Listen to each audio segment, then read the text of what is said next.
Have you been wondering what is the new tech for the new normal for SMEs? Sa dinami-dami, ano nga ba? Well, if you are a sales agent, reseller, partner, or a client, which we all are, you've got to stay tuned because our next speaker is practicing PECE or Professional Electronics and Communications Engineer, and he has been in the telecommunications industry for over 40 years. Currently, he is running his 17 years old business called ClicksLogic Inc., a technology solutions and after-sales service provider serving various industries. His company provides new technology solutions for the new normal. And today he will discuss these new and relevant solutions such as indoor air monitoring systems, Teltonica mobility devices, Thuraya satellite phones, and more. So let's welcome, currently in Singapore, the President and CEO of ClicksLogic Inc., Mr. Charlie Fernando. Good morning, Sir Charlie. Morning, how are you guys in the Philippines? Can I start the presentation already? Yes, you may. Go ahead, Sir Charlie. Okay, sige. So my presentation is called New Tech for the New Normal. But before anything else, okay, let me, ano tawag dyan? Magba-bragging rights muna ako. So we just got an award from the Philippine Daily Inquirer that we are a growth champion for 2022. So among thousands of applicants, we are among the 25 who were given the award.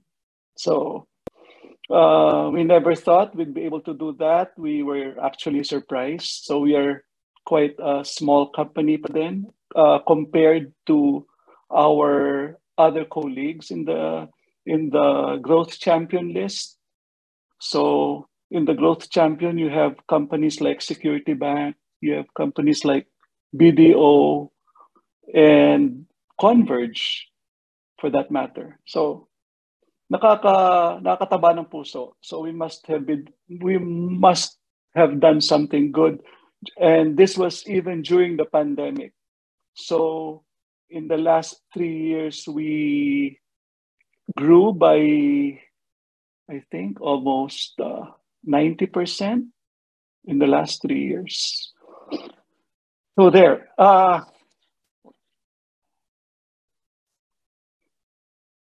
So before anything else, siguro I'd like you guys to grab pen and paper. I will ask you something. I'll ask you a quiz. Who knows, baka mamaya may premyo kayo. So most of you are startups, I'm sure, or small companies. And I want you to think about your clients that provide you with 80% of your sales.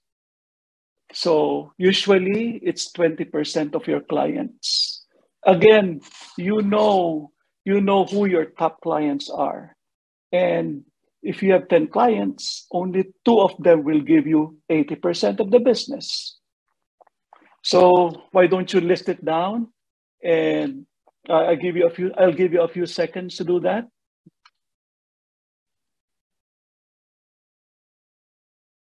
Okay.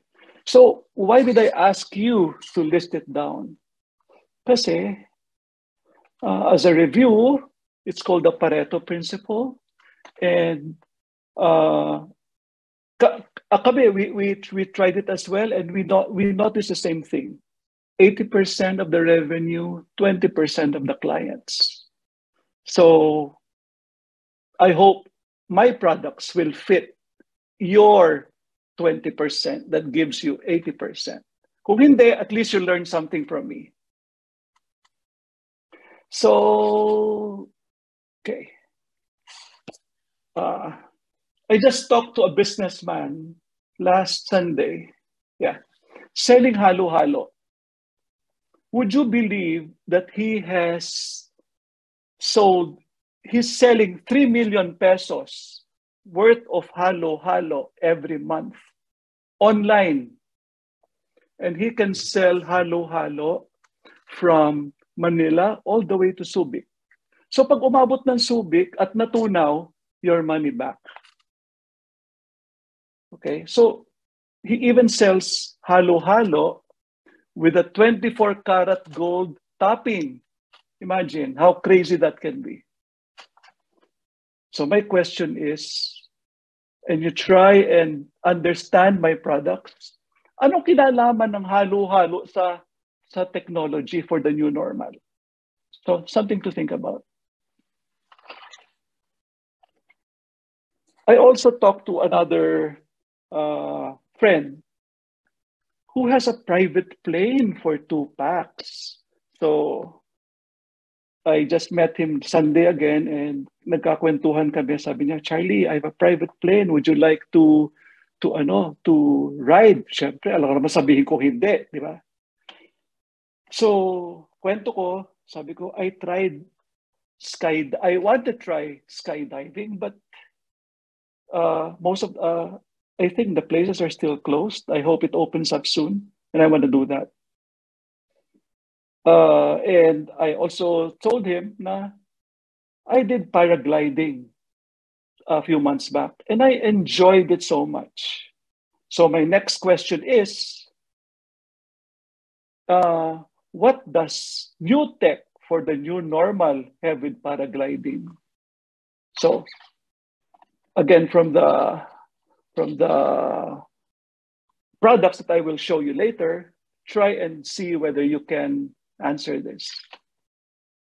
So I have classified our products to a few classifications: work from home or work anywhere, and then office automation, and then solutions that will make us ready for another possible disaster. Ondoy, Yolanda, yung Taal eruption, and nag-earthquake na naman a few days ago, hindi ba? And what happens if there's another lockdown brought about by COVID or any other virus for that matter? Are we ready? So I'm going to show you the products that we have, work from home, work anywhere. This is a glorified power bank, but this power bank can power your laptops, can power your routers. Actually, makakabili ka sa Lazada nito eh. It's very, very similar. Very similar specs. But what sets us apart?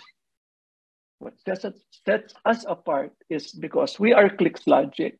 We are very good at after-sales support.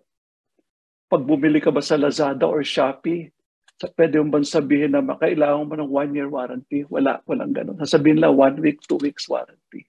Diba? In our case, we provide 1-year warranty for this particular product. You can use it for your own. You can even resell it to your clients.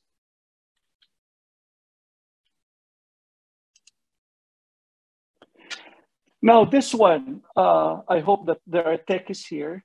This is an LTE router. So what is it for?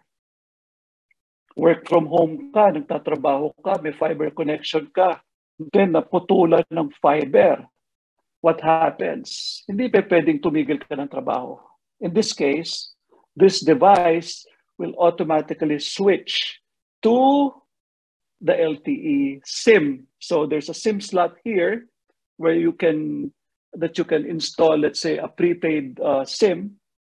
In other models that we have, you can put, let's say, a Globe and a Smart SIM, and it will combine all these bandwidths together so that you don't have any cut in the internet whatsoever.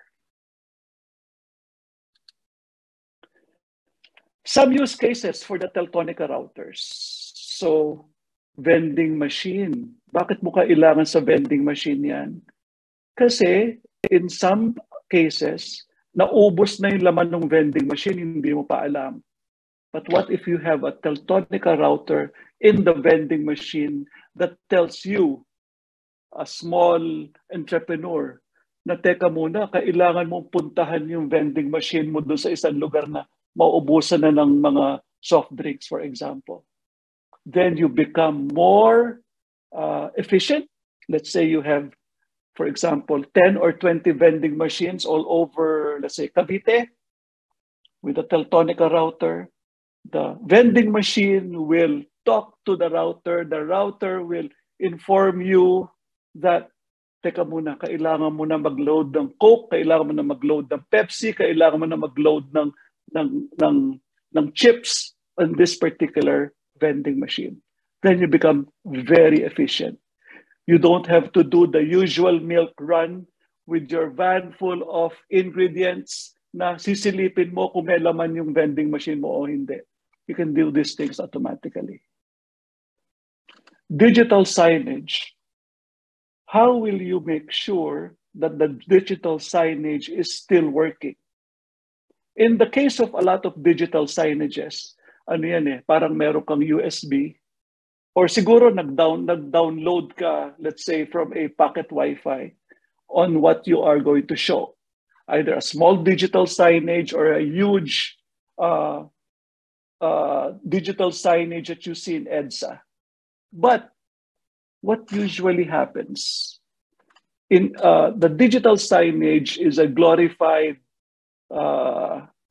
large LED display with a computer. Ganun lang kasimple yan. Ano pa nangyayari sa computer? Nag-hang, di ba? So you see digital signages kung ano-ano lumalabas, hindi napapakinabangan. And what do you need to do to fix it? The usual thing to do when there's something wrong with the computer, i-reset mo, hindi ba? But what do the techs or what do the people maintaining the digital signage do? They go to the site, turn off the device, turn it on again, and ayos na. In our case, you can do a remote reset.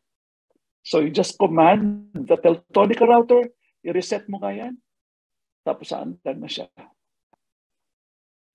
Smart parking, pwede mong kabitan. Charging stations. Electric vehicles are going to be very, very popular.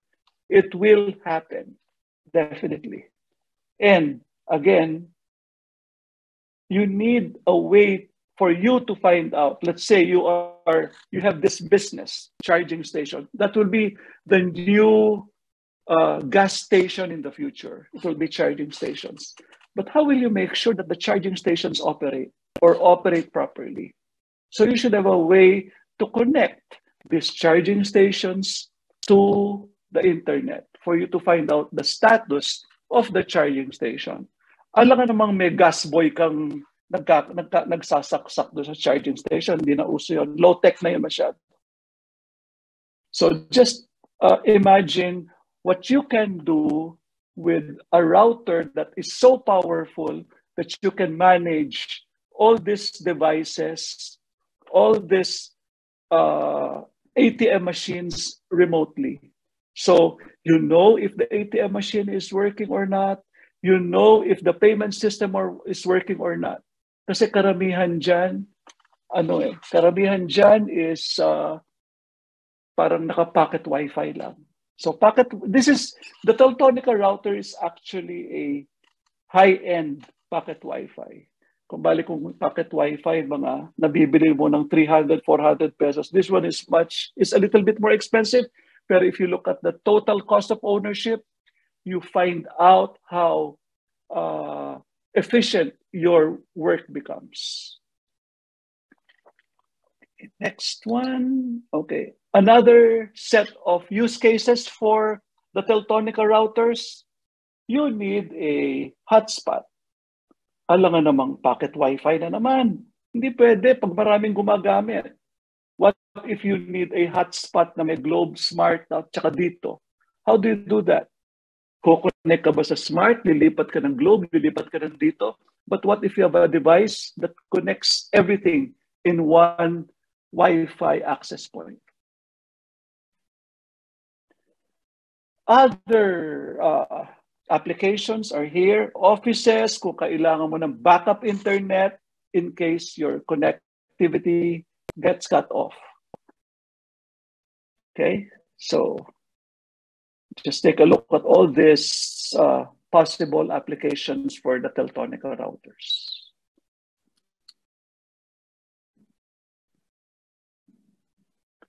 Another work from home or work anywhere solution is Thuraya satellite phones. During Typhoon Odette, biglang naubos yung mga stocks namin.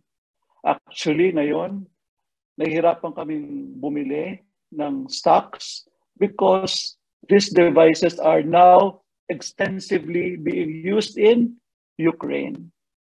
So naubusan kami ng stocks. So, what is a satellite phone for? Kailangan mo for disasters. You never know when it will happen. That's why you should have one available in your Go banks. So this would be great to sell to the armed forces, to the PNP, and to companies who value connectivity when there is none available. And we also have other devices that will provide you with some internet access, hindi mabilis, pero kesa wala. Last but not the least, the Thuraya Marine Star, it's installed in boats so that you have a way to report your fish catch. In fact, kailangan na yan ng BIFAR eh. So you need to report the fish catch. There are a lot of issues happening now in the fishing industry because it's not being taken care of so well. We're in boats from other countries, even boats from other places in the Philippines. They intrude dun sa mga, there's a place that parang exclusive zone for those who are staying, let's say, in Batangas. You cannot go to Cebu to do some fishing. Parang meron silang location lang na na specified. And how do you do that? You need a device that tells you or that tells BIFAR or Marina hanggang dito ka lang. And you should have a way to report. So, what's the business case here? So those of you who have connections with the fishing industry, talk to us. Those of you who have connections in the military, talk to us. We'll be glad to assist you. Now let's move to office automation. Earthquake recording instruments are required in buildings nowadays. So it's a DPWH, what do you call this? IRR, saying that buildings of a certain size should have earthquake recording instruments already. Ang daming buildings, hindi namin kayang puntahan lahat yan. So what are we looking for? We are looking for people who can refer us to building owners, who can refer us to building or construction companies. Ano yan eh, sobrang lawak nung requirement in the Philippines that we'd rather partner with a lot of people who can maybe sell one or two or a few more, and we'd be happy to share the benefits of the solution. So the margins are exciting. Get in touch with us.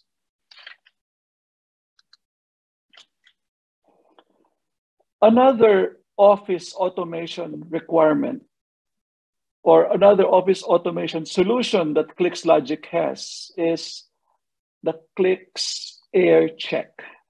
There is this DOLE, the Department of Labor and Employment, the Department Order 244 that tells offices that you should monitor your carbon dioxide levels. Bakit? They found out that if the carbon dioxide level in your office exceeds so many thousand parts per million, the chances of you getting sick is much, much higher. So this was brought about by the pandemic, by COVID. So how do you... Ang unang problema dyan is, pwede kang bumili ng carbon dioxide monitor sa Lazada. Kano ba? Less than 500 pesos. Pag isa lang ang kwarto mo. But what if you have a BPO or a call center or an office with so many rooms? You should have what's this? You should have a carbon dioxide monitor for all these rooms. That is one challenge. The next challenge is, how do you know if the carbon dioxide level has exceeded in a particular room? Alam ka namang meron kang taong umiikot-ikot dyan. Alam ka namang may tao ka all the time. Diba? So that's number 2. Number 3, DOLE one of these days will say, hey, company A, you better report the carbon dioxide levels in your offices. Let's say every hour on the hour, for example. And what if you have 100 rooms, for example? How will you report? Or sasabihin ni DOLE, i-report mo na lang siguro yung carbon dioxide level at 2,000 parts per million. Then how will you change that? Ilang tao kailangan mo i-hire just to do that? So what is our solution? There you go. It's called the Clicks Air Check. It's an indoor air quality system built for enterprise. Again, 1, 2, hanggang 5 carbon dioxide or air quality monitors, kaya mong manu-manuhin yan. But then if you have a few rooms or a few buildings for that matter, for example, we have a client that has 46 buildings with around 100,000 people. And this is a call center. So, and definitely they will be asked by DOLE to provide a solution like this. Siyempre, mga BPOs na yan, they have to conform kagad because they have this international standard. Yung mga Filipino companies, pwede na yan, kaya ko nang ayusin yan sa DOLE, for example. But for US or companies based abroad, first thing they will do is comply. And here comes the potential for you guys to sell to them. Pwede natin pag-usapan. We will provide the solution. And this is all automated. And this is all so easy to install as well. Next, what do we have? And some other ways to have what you call smart building or smart solution for your offices. So again, asset monitoring, we should have a way to have real-time occupancy and some security systems already. Smart building devices, ang advantage on what we have right now is that these are all so easy to install. In a lot of smart building devices, yung mga luma, the device maybe costs 5,000 pesos. But wiring the device to a central location is usually more expensive than the device itself. Think those of us who have gone to the SM mall parking, nakikita nyo, hindi ba merong sensor sa taas ng parking slot that turns red or green? So that's a very simple sensor, but take a look at all the piping that connects all these things together. And that simply means that the sensor may cost 5 or 10,000 pesos, but piping becomes much, much more expensive. In our case, our solutions are wireless. So you just stick it there. It's battery operated, that will last for several years. So you have to change the batteries, but it's much, much more simpler and more economical to do so.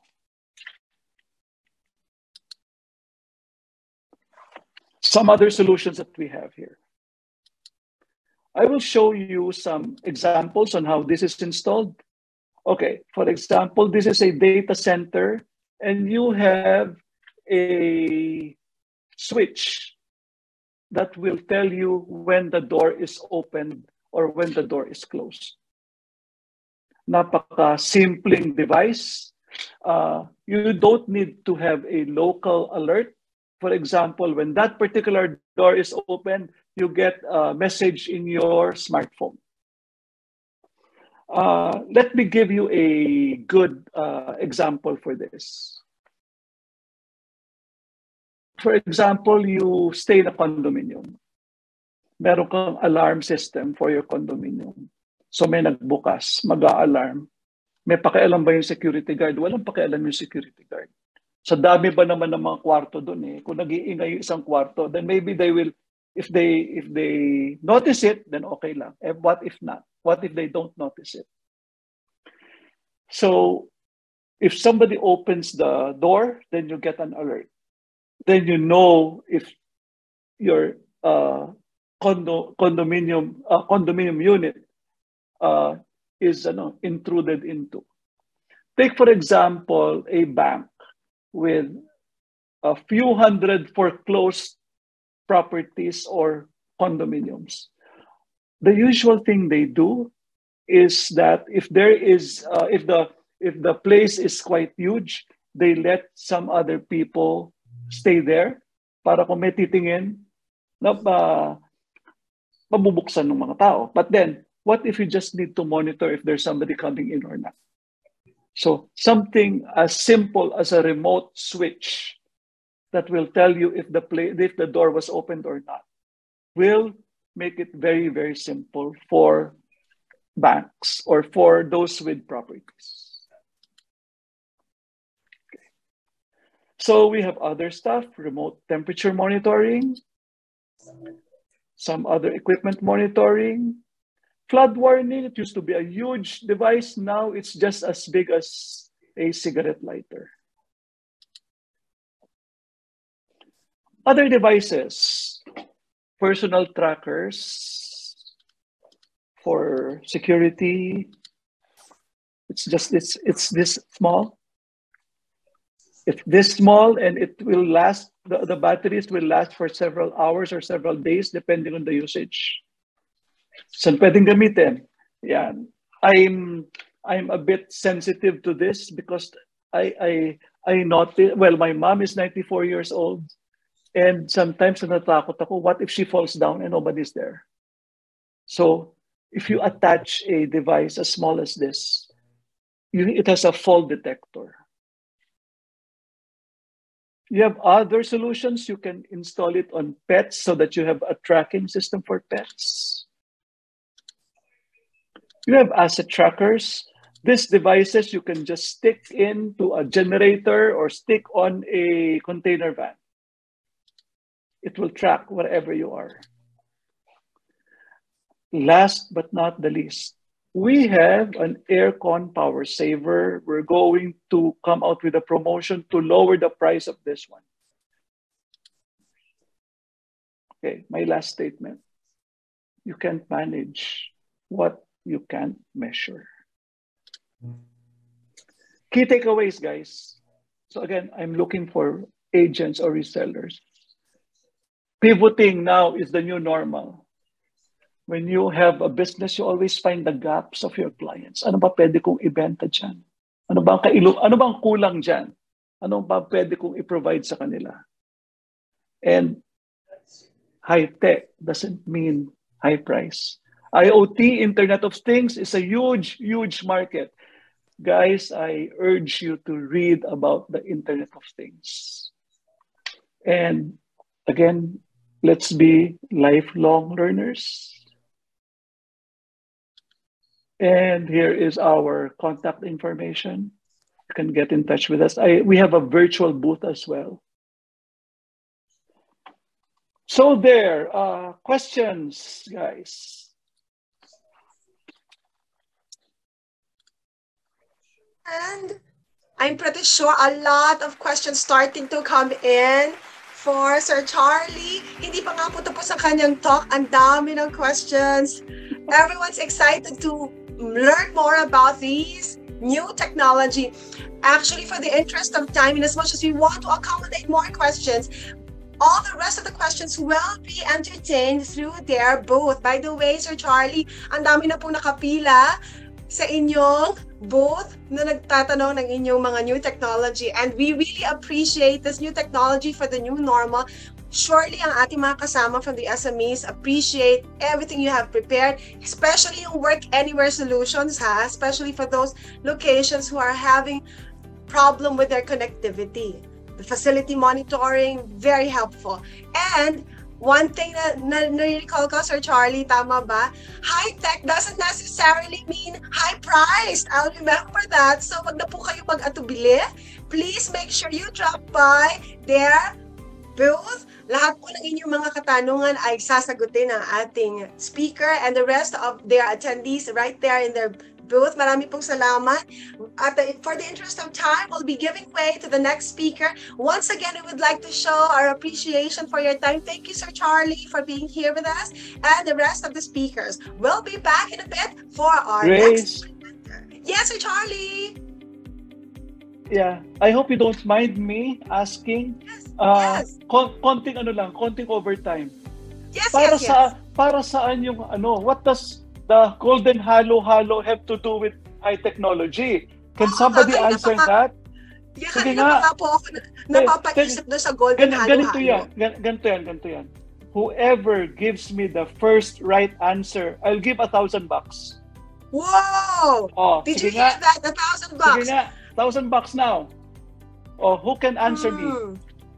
Okay, we're now checking on the chat box. Okay. Diba? Ako, nagsisimula na silang napapaisip sila doon sa Golden Halo na yan. Ay, nako. So, what does it have to do with high technology? Perfect timing pa naman, lalo na ngayon na diba? Summer na here in the Philippines. Yeah. Tapos siguro, okay. I'll ask another question. Para $2,000 kung sakasakali. So what has technology have to do with the halo? That's number one. Number two, what can I do? Why do I like what is something different that I did when I did paragliding? Yeah. Diba? Anong technology pinrovide ko? Yes. Wala yatang kayang sumagot. Nako. Ipasok nyo na yan at mayroon pa silang mga prizes na ibibigay from their booth. Come on. Can we check on Miss Shelly? At may mga sumasagot na ba? May mga attempt na ba dyan? Wala eh. Walang nakinig. But guess what? I think it has something to do, I guess, with the eyes. Kasi coming from Manila to... okay. Sige. Pwede diba? Na yan. Sige. Okay. Parang may kinalaman sa yellow, hindi natutunan kasi pang halo-halo ito. Ang hindi ko lang ma-connect, Sir Charlie, ay yung kinalaman ng gold toppings. Yun lang, extra challenge talaga sa akin. Kanina ko pa pinag-iisipan. Yung gold toppings, actually, it's a 500 peso halo-halo with something with gold topping. Would you believe that? So, and this guy, he's selling halo-halo at 3 million pesos a month on halo-halo. My God! Pero what is his problem? Yeah. Wala kayang sumagot. Sagutin ko na ba? Wala po. Sige, sirit na, Sir Charlie. Come on, share. Spill the beans. Share it. Okay. The problem with his setup. Sige. Okay. Anyway, sige. Lalagay ko lang sa chat later. Okay, more answers to be shared by Sir Charlie in the chat. Maraming salamat. Okay, bye-bye.